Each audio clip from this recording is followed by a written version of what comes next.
بسم الله الرحمن الرحيم.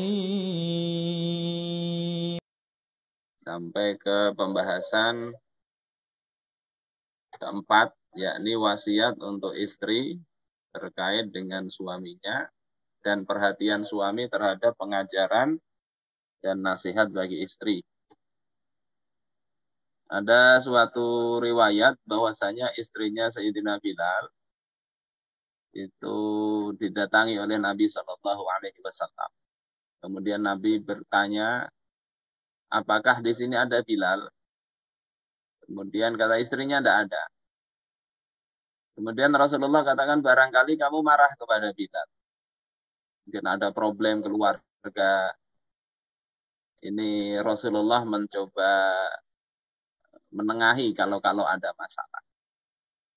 Kemudian istrinya mengatakan, Bilal sering menemuiku, lantas mengatakan Rasulullah berkata. Jadi seringkali Bilal itu menyampaikan perkataan Rasulullah kepada istrinya. Dan rupanya ini mengganggu istrinya. Maka Rasulullah mengatakan, ma haddatsaki anni faqad shadaqak. Apa yang dia ucapkan kepada engkau tentang diriku, maka sesungguhnya Bilal itu betul. Bilalun la yakdzib, Bilal tidak berdusta. La tughdibi Bilalan. Jangan engkau marah kepada Bilal. Fala yuqbalu minki amalun ma ghadiba alaiki Bilal. Maka tidaklah akan diterima dari engkau amalan engkau selama Bilal itu marah kepada engkau. Ini pelajaran di kitab Usudul Ghobah, ya, asal ceritanya, yakni istri diberitahu oleh Nabi supaya jangan membuat suami marah. Tentu ini suami kalau seperti Bilal. Dan kita bisa menarik pelajaran di sini bahwasanya Sayyidina Bilal ini perhatian kepada istrinya. Sehingga riwayat apapun dari Nabi senantiasa disampaikan kepada istri beliau. Tidak ingin sekedar beliau sendiri yang mendapatkan pelajaran dari baginda Rasulullah Sallallahu Alaihi Wasallam. Dan ini penting bagi kita ketika berkeluarga, sehingga tidak kemudian kita malu untuk menyampaikan apa saja yang kita tahu kepada istri atau keluarga kita.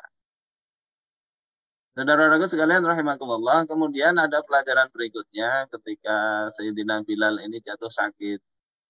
Beliau menjelang ajal. Istrinya mengungkapkan kegundahan beliau. Menyatakan sedih sekali.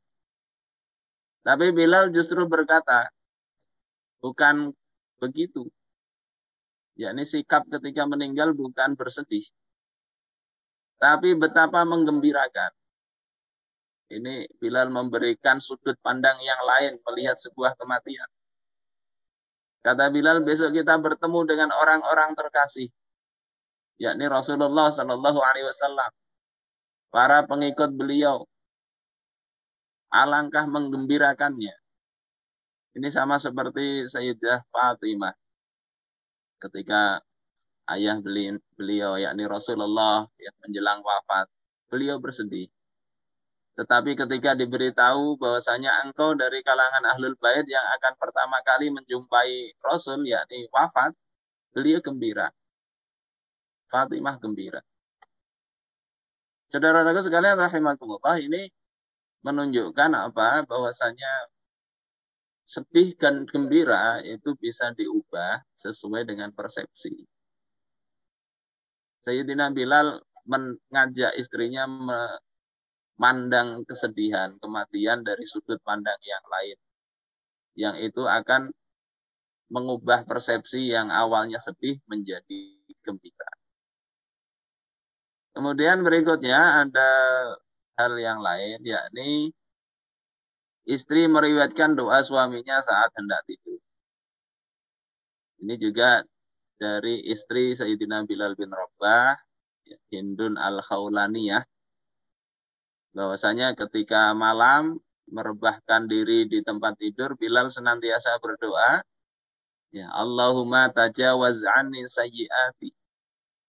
Ya Allah, tajawaz anni sayyiati. Ampuni atau enggak usah dihitung keburukan-keburukanku ya Allah. Wa'zurni bi'illati. Dan terimalah apa? Ampunilah, maafkanlah ya, segala macam kecacatan atau kekeliruan-kekeliruan.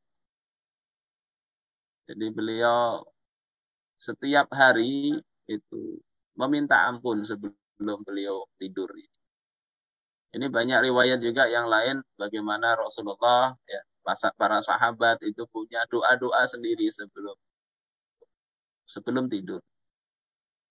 Saudara-saudaraku yang dimuliakan Allah Subhanahu wa taala, ini terkait dengan keluarga Sayyidina Bilal ya. Mulai dari sering memberi pelajaran kepada istrinya, pelajaran yang baik, kemudian mengajak istri untuk memandang suatu persoalan dari sudut pandang yang benar.